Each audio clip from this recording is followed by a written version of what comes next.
What's up, guys? I'm Juan and I'm a videographer here at the Daily Toreador. I'm David Gay. I'm a La Vida reporter and a sports reporter for the Daily Toreador. And today we're going to be talking about Batman vs. Superman, Dawn of Justice. Man, I can't believe you got that title out. You hate that title. This movie should not be called Batman vs. Superman. It starts This now. movie should be called Superman, Dawn of Justice. Just throw Batman out of the title. It doesn't deserve to be there. So how it's going to go is I'm going to talk about what I liked, what he liked, what I didn't like, what he disliked, and scale on a scale of 1 to 10. So I'm just gonna get right into it. The special effects and the action was pretty sweet. I thought I had a lot more fun watching this than I did with Man of Steel. I felt like the action and the overall just color scheme of Man of Steel was dull.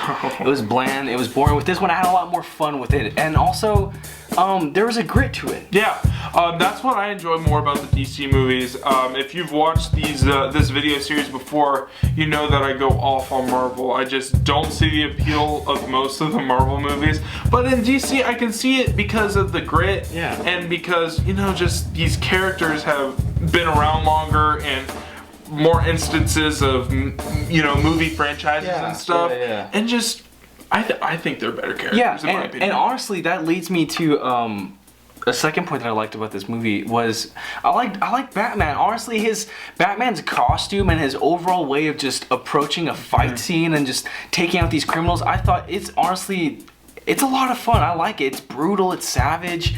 He was in his mid-40s in this movie. You saw him drinking and just like what a middle-aged Batman would do, because I mean, he's still a bachelor, he's still on his own with Alfred. Oh, he's with Alfred still. And I like the new Alfred too. Oh, I did as well. I thought he did a really nice job. Going back to the special effects thing, the movie was entertaining from the get-go. There wasn't really a dull moment of the movie. Just straight action, straight entertainment for the 2.5 hour And the movie. pace wasn't. I thought the pace was going to be an issue, to be honest with you, but it wasn't. It was not. But and also, the final thing I'll talk about that really surprised me, and I was really doubtful about this before I was telling you, was Jesse Eisenberg as Lex Luthor. I'm impressed. I can now say I like Jesse Eisenberg as Lex Luthor. When I think of Lex Luthor, I used to think of Michael Rosenbaum, who did the performance of Lex Luthor in the TV show Smallville. But now I kind of think of Jesse Eisenberg. He killed it, dude. I liked him. I really thought I was gonna get annoyed and just see Jesse Eisenberg, Mark Zuckerberg's social network character. But no. He had a lot of fun with the character. He brought the quirkiness. And you can tell. Weird tics kind of thing. You could tell that there was a conflict in his mind as the character, and just not confusion, but too smart to say whatever he could clearly. It was really cool how he portrayed that character, because it's different from other Lexes that have been portrayed in media. It's different than Gene Hackman's, different than Michael Rosenbaum's. I thought it was great. It was a great addition to the Superman franchise. Yeah, I agree. Now let's get into honestly a lot of issues with the movie. And first off, again, in my opinion, this movie shouldn't be called Batman vs. Superman, and that's being for real.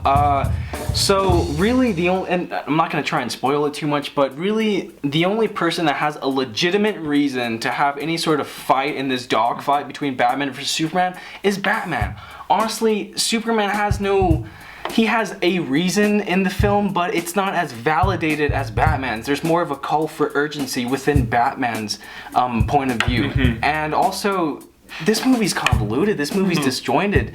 There's just different story arcs in the movie that I honestly forgot about, and was just like, oh yeah, that's in this. I forgot about that. Yeah, that's what I was thinking about in the beginning of the movie. We were talking about this on the ride home.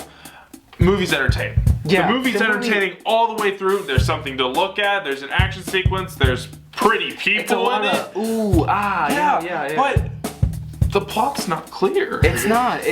And honestly, that's where I'm kind of on the ride back. We were talking about this too.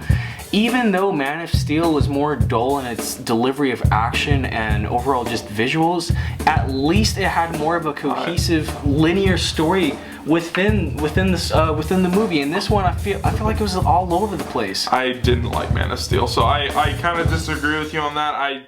But can you at least kind of see, like, as far as like I kind of saw the plot a little bit more in this one than Man of Steel. I understand it was more of an origin story kind of thing with Man of Steel, but there was parts of that movie that was god awful. Yeah, but and also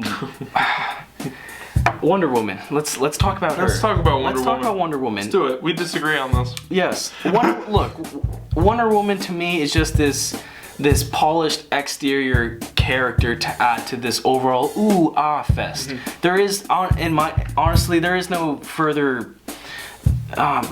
I just feel like she served no purpose. She didn't have to be in this movie. Also, again, this goes back to the movie being called Batman vs Superman. Have the conflict be contained within Batman vs Superman. Have more of a motivation for them to fight each other. Have this intense moments. Don't kind of, and I'm not gonna spoil this, but towards the end, there's gonna be a complete 180, and you're like, all right.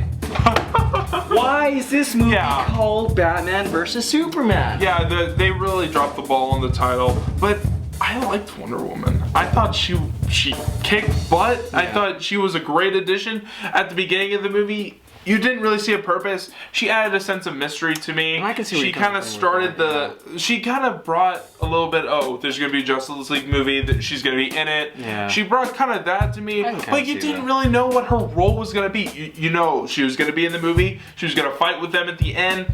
They were going to come together at the end, and she was going to fight with them. But you didn't know what her intro was going to be like, how she got to that last fight scene. Yeah. I thought it brought a sense of mystery to it, and I thought Gal Gadot, the actress, I thought she did a really nice job. Okay. She did a really nice job. I can see that. Overall, but ultimately, we all knew what she was there for. Oh, yeah. And besides that.